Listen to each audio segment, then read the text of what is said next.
Hello students, welcome to ideal education society. और आज हम यहाँ पे बात कर रहे हैं बहुत ही इंपॉर्टेंट टॉपिक, वो है एसिडिक स्ट्रेंथ।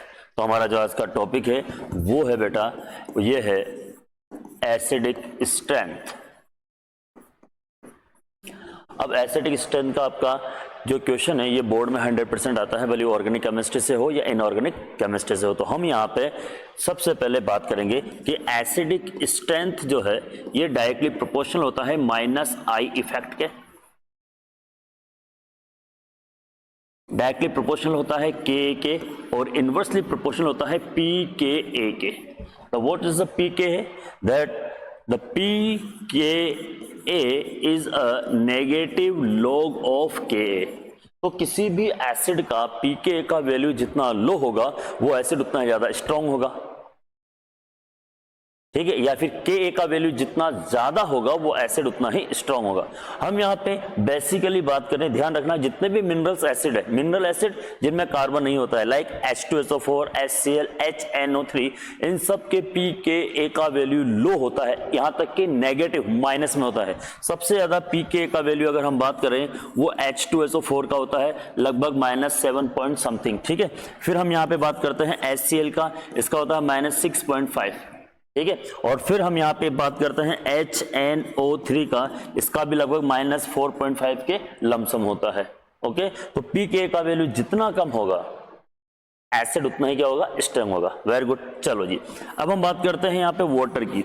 वाटर का pKa का वैल्यू जो है, ओके, और ये इथेनॉल के pKa का वैल्यू, दोनों की हम यहाँ पे बात करेंगे। Water is a strong acid then ethanol. उसका रीजन है इथेनॉल के pKa का वैल्यू होता है 15.9, जिसको हम लगभग लिखते हैं 16, ओके। दूसरी चीज आप देखिए, इसका होता है लगभग 15 मान लीजिए आप। एक काम की चीज देखो, मीथेनॉल का जो pKa का वैल्यू है वो होता है बेटा 15.3। इट मींस यहां पे ध्यान रखने वाली बात है कि वाटर जो है उसका pKa का वैल्यू है वो इथेनॉल से कम है और मीथेनॉल से ज्यादा है। मतलब जो वाटर है वो स्ट्रॉन्ग एसिड है then ethanol and weak acid है देन मीथेनॉल, ओके। चलो अब हम यहाँ पे आगे की थोड़ी सी बात कर लेते हैं आप लोगों से। अब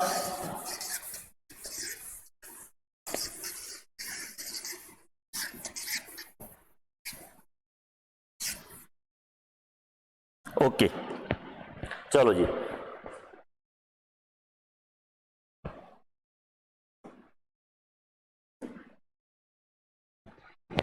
ओके। अब हम यहां पे आपसे बात कर लेते हैं। एसिडिक स्ट्रेंथ जो डिपेंड करती है वो करती है रेजोनेंस पे। किस पे बेटा? रेजोनेंस। अब रेजोनेटिंग स्ट्रक्चर जितने ज्यादा होंगे स्टेबिलिटी उतनी ही ज्यादा होगी, स्टेबिलिटी जितनी ज्यादा होगी इट मींस उसका एसिडिक स्ट्रेंथ उतना ही ज्यादा होगा, ओके। तो अगर हम यहाँ पे बात करें तो जो कार्बोक्सिलिक एसिड है, मैं कार्बोक्सिलिक एसिड को ऐसे लिख देता हूं बेटा, ठीक है। और कार्बोक्सिलिक एसिड प्रोटॉन लूज करके क्या बनाएगा? Carboxylate ion.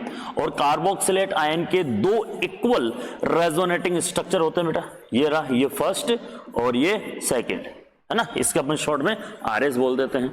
तो यहाँ पे एल्कोक्साइड आयन जो है वो ज्यादा एसिडिक होता है, किससे? अल्कोहल से। अगर हम यहाँ पे दूसरी बात करते हैं कि फिनोक्साइड आयन की, अब यहाँ पे सबसे बड़ा कंफ्यूजन है, कंफ्यूजन देखते हैं बेटा, सामने देखो। अगर आप यहाँ फिनोक्साइड आयन के रेजोनेटिंग स्ट्रक्चर की बात करोगे तो फिनोक्साइड आयन के रेजोनेटिंग स्ट्रक्चर कितने होते हैं बेटा? आप सबने पढ़ा हुआ है, फिनोक्साइड आयन के रेजोनेटिंग स्ट्रक्चर होते हैं 5, ठीक है। जिसमें से स्टार्टिंग की ये फर्स्ट, ये सेकंड, और आपने पढ़ा हुआ है ये रहा इसका थर्ड रेजोनेटिंग स्ट्रक्चर, इसके बाद ये रहा इसका फोर्थ रेजोनेटिंग स्ट्रक्चर, और फिर इसके बाद ये फिफ्थ रेजोनेटिंग स्ट्रक्चर, ठीक है।